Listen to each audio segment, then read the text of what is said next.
जय हिंद। भारत माता की जय। आप सभी लोगों का मेरे वीडियो में एक बार फिर से बहुत स्वागत है।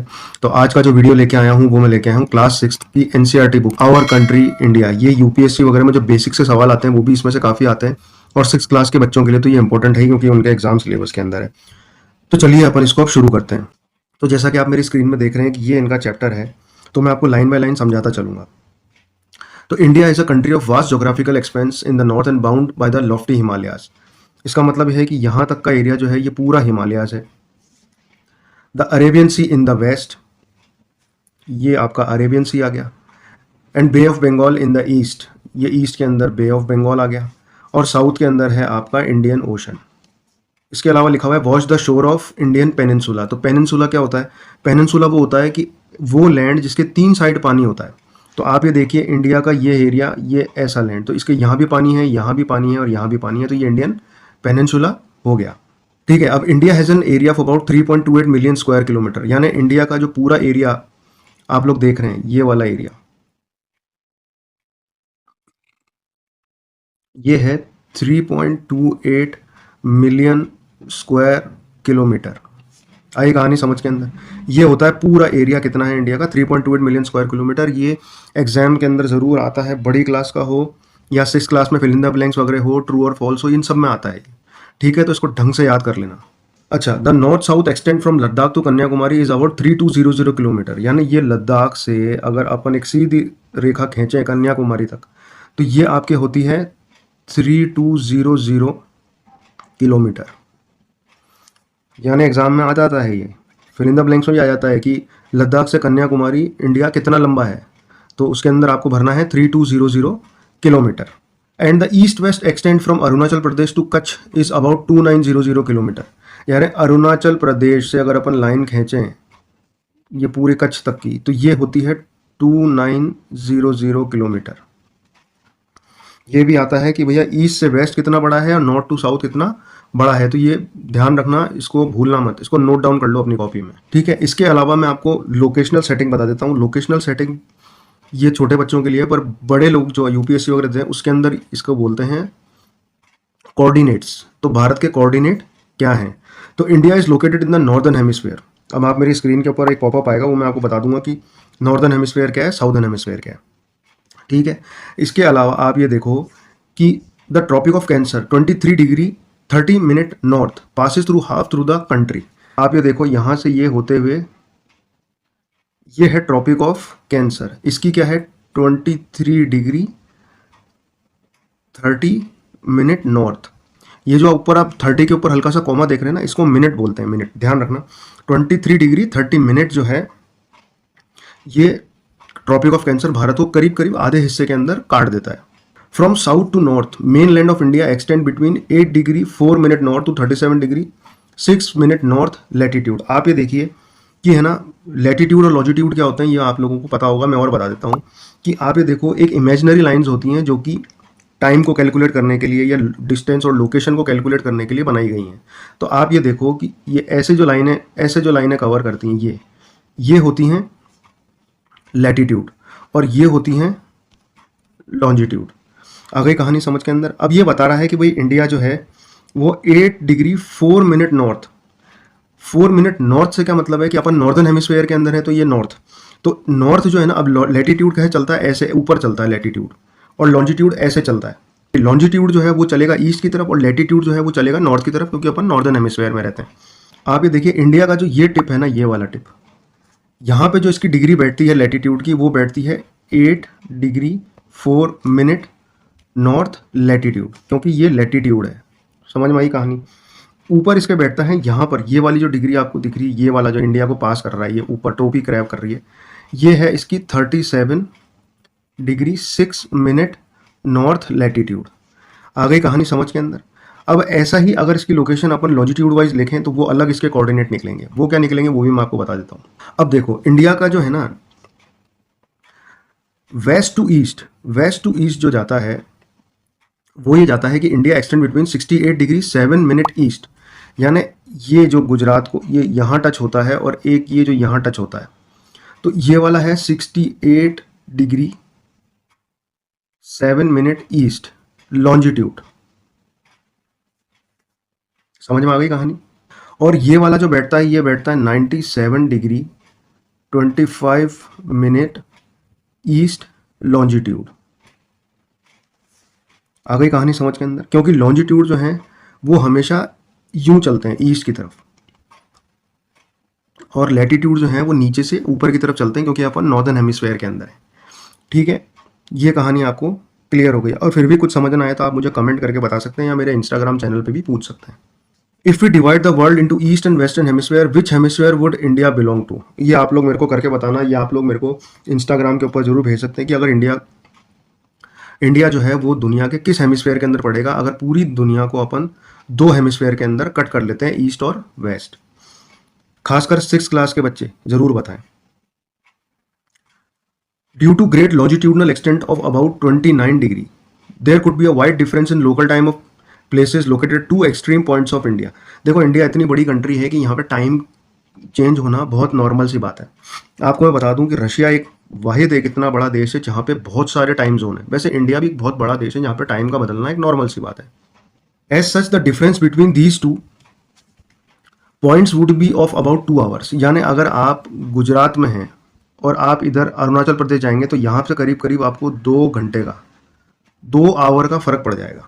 The sun rises about 2 hours earlier in the east, यानी सूरज जो निकलता है ना सबसे पहले अरुणाचल प्रदेश, ये एरिया अरुणाचल प्रदेश है, यहाँ के लोग सबसे पहले जो है उगता हुआ सूरज देखते हैं, और यहाँ पे बाद में।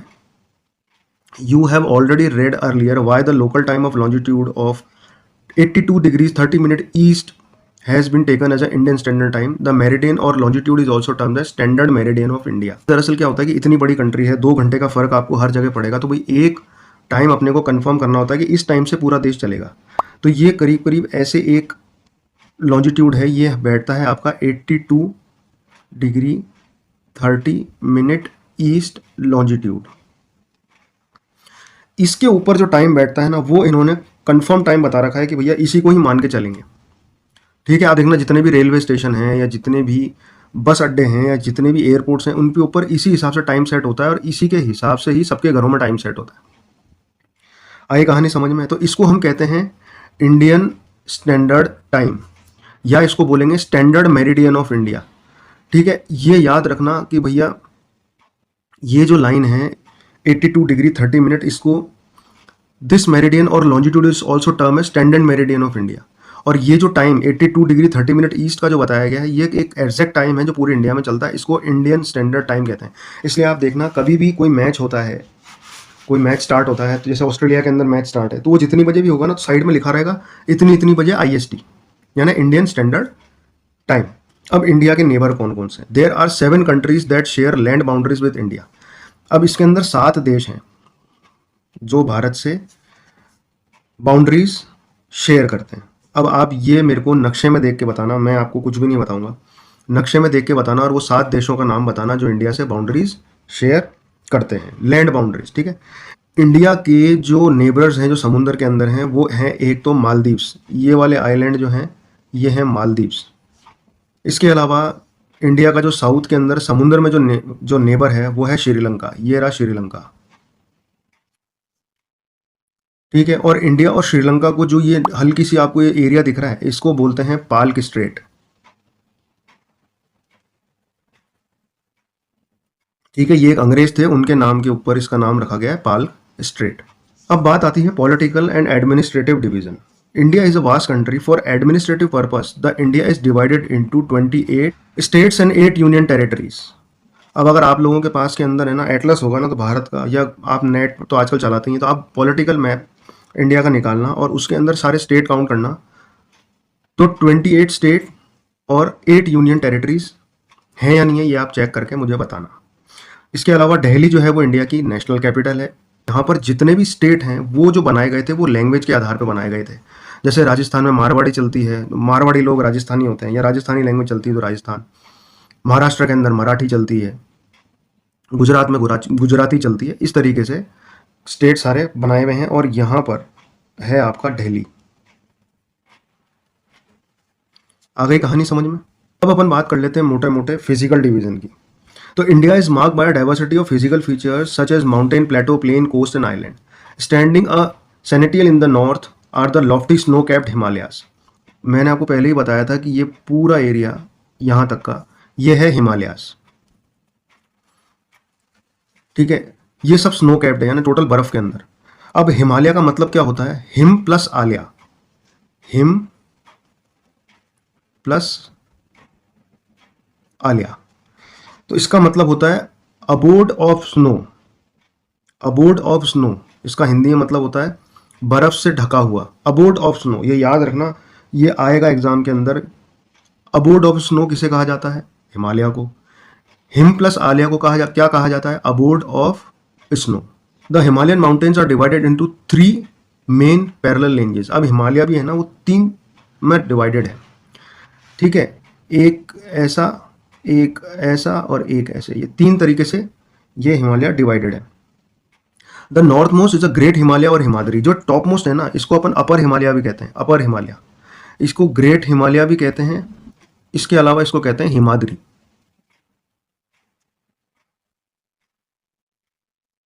ग्रेट हिमालय, हिमाद्रिया, ग्रेट हिमालय, हिमाद्री, और या फिर अपर हिमालय या अपर मोस्ट हिमालय। इसका सबसे पहला वाला जो पार्ट है उसको बोलते हैं, ठीक है। अब उसके बाद में जो बीच में आता है उसको मिडिल हिमालय या हिमाचल कहते हैं। ये वाला हिस्सा जो है इसको मिडिल हिमालय या हिमाचल। सबसे आखिरी में आता है ये वाला जो हिमालय आता है, ये वाला, ये वाला, इसको बोलते हैं शिवालिक। आगे कहानी समझ में? ये एग्जाम में फिल इन द ब्लैंक्स में आ सकते हैं, इनको आप अच्छे से ध्यान रखना। The northern Indian plains lie to the south of the Himalayas. अब आप ये देखो कि ये वाला हिस्सा जो है ना, ये नॉर्दर्न प्लेन्स है, यानी हिमालय से नीचे वाला हिस्सा northern plains. They are generally level and flat. Plain मतलब क्या होता है? प्लेन, बिल्कुल प्लेन सरफेस, बिल्कुल प्लेन। अपन बोलते हैं ना टेबल कैसी है यार, बिल्कुल प्लेन सरफेस है। तो नॉर्दर्न प्लेन का मतलब है flat. These are formed by alluvial deposit laid down by rivers like Indus, Ganga, the Brahmaputra and their tributaries। अब आप ये देखो, यहाँ से ये यहाँ से गंगा नदी आती है, यहाँ से ये ब्रह्मपुत्र नदी आती है। तो ऐसी जो नदियाँ हैं ना, ये इनके साथ में अपनी मिट्टी वगैरह लेके आती है, तो इसको एलुवियल डिपॉजिट कहते हैं। ये सब यहाँ आती है, बहुत उपजाऊ ज़मीन है, बहुत ही ज़्यादा उपजाऊ ज़मीन है, खेती के लिए बहुत बढ़िया जगह है। और इसी वजह से यहाँ पर सबसे ज़्यादा आबादी रहती है। ज़्यादा उपजाऊ जगह होगी जहाँ पे खाने को आराम से मिल जाएगा, नेचुरल बात है, लोग वहीं पर ही रहना पसंद करेंगे। In the western part of India lies the Great Indian Desert. आप ये देखो कि ये वाला हिस्सा जो है, ये है ग्रेट इंडियन डेजर्ट, जिसको हम बोलते हैं राजस्थान। राजस्थान डेजर्ट है, ये सबको पता है। तो Great Indian Desert western side में कौन सा है? राजस्थान। अच्छा, it is dry hot and sandy stretch of land, it has very little vegetation. भैया देखो, ऐसा ये डेजर्ट है तो सबको पता है कि ये एक बड़ा स्टेट है, मरुस्थली है, यहाँ पे बारिश भी नहीं होती है, यहाँ वेजिटेशन भी नहीं होती। तो यहाँ पे क्या है? आबादी भी कम है, सब कुछ ही कम है। एक बहुत बड़ा इलाका है जहाँ पे बालू रेत और मट्टी मट्टी है, कैक्टस वगैरह यहाँ पे होते हैं। To the south of north plains lies the peninsular plateau. It is triangular in shape, the relief is highly uneven, this is a region with numerous hill station and valleys. अब आप देखो, ये आप ये वाला एरिया देख रहे हो, ये कहलाता है इंडियन पेनिनसुलर रीजन, क्योंकि ये 3 साइड पानी से घिरा हुआ है, इसलिए इसको इंडियन पेनिनसुलर कहते हैं। ये बिल्कुल अनइवन है, यहाँ पर छोटी मोटी पहाड़ियाँ भी मिलेगी आपको, हिल स्टेशन भी मिलेंगे, सब कुछ ही मिलेंगे। Aravalli hill, one of the oldest range of the world, border it on the north west side. अब आप ये देखो, यहाँ पर एक पहाड़ियाँ हैं, इसको हम कहते हैं अरावलीज। ये दुनिया की सबसे ओल्ड फोल्ड माउंटेन्स हैं, ये ओल्ड फोल्ड माउंटेन्स। इसके अलावा आप देखो, the Vindhyas and the Satpuras are the important ranges. अब आप ये देखो कि ये विंध्यास और सतपुरास यहाँ पर है, ये भी एक इंपॉर्टेंट रेंजेस हैं, माउंटेन रेंजेस हैं, ये याद रखना, Vindhyas and Satpuras. The river Narmada and Tapi flow through these ranges, these are west flowing rivers that drain into the Arabian sea. अब ये तापी और ये नर्मदा, ये यहाँ पे गिरती हैं अरेबियन सी के अंदर, ठीक है।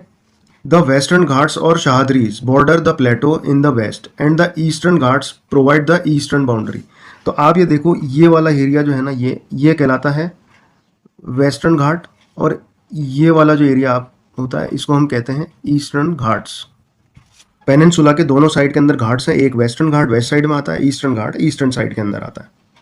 While the Western Ghat are almost continuous, Western Ghat जो है ना, ये ऑलमोस्ट कंटिन्यूस है, यानी बिल्कुल बिना टूटे फाटे, बीच में कोई क्रैक नहीं है, कोई दरार नहीं है, कंटिन्यूस चेन है एक। And the Eastern Ghats are broken and uneven, यानी ये वाली जो है ना, इसके अंदर हमेशा बीच के अंदर जैसे कोई नदी निकल गई, उसने काट दिया, बीच में कटे फटे हैं, कहीं पे प्लेन है, फिर पहाड़ उठ गए, फिर कहीं कट गया, इस तरीके से है ये Eastern Ghats. To the west of the Western Ghats and the east of the Eastern Ghat lies the coastal plains. अब ये जो दिख रहे हो ना, अब ये वाला, ये सब कोस्ट है, तो ये कोस्टल प्लेन्स है, ये सब कोस्ट है, Indian coast. Two group of island also form part of India.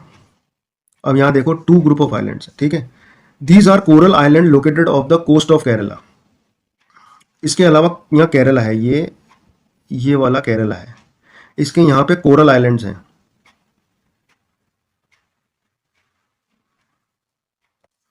अब कोरल आइलैंड क्या होता है, मैं आप लोगों को बता देता हूँ। एक तरह का छोटा जानवर होता है पानी के अंदर, कोरल पॉलिप्स इसको कहते हैं, कोरल पॉलिप्स। जब ये मर जाता है, मरने के बाद में इसकी हड्डियां सूख जाती है, और ये एक के ऊपर एक मरते जाते हैं, जैसे जैसे मरते जाते हैं इनकी हड्डियां सूखती जाती है, और ये एक तरह का भाटे जैसा हो जाता है। और भाटे जैसा होने के ऊपर वापस से जब नए बच्चे पैदा होते हैं, वो इसी के ऊपर ही पैदा होते हैं। तो एक तरह का ये आइलैंड सा बन जाता है, इसको हम कोरल आइलैंड कहते हैं, कोरल रीफ भी इसको कहते हैं। अब ये डिटेल के अंदर आप जब बड़ी क्लास में जाओगे तब मैं आपको समझाऊंगा। अभी आपके लिए बस इतना ही जानना काफ़ी, केरला के कोस्ट के अंदर ये आपको कोरल आइलैंड मिलेंगे। The Andaman and the Nicobar island lie in the south east of the Indian mainland in the bay of Bengal. अब देखिए, बे ऑफ बंगाल के अंदर ये वाले जो आइलैंड आपको दिख रहे हैं, ये वाले, ये है Andaman and Nicobar island. Andaman and Nicobar island ये भारत के आइलैंड हैं। इसके अलावा आप ये देखो कि ये वाले आइलैंड जो आपको दिख रहे हैं, ये वाले, ये अरेबियन सी के अंदर लक्षद्वीप है।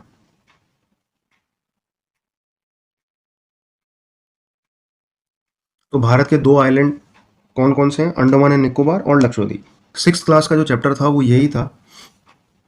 मैं इसके क्वेश्चन आंसर आपके सामने अभी लेके नहीं आया हूँ, मैंने आपको पढ़ा दिया है।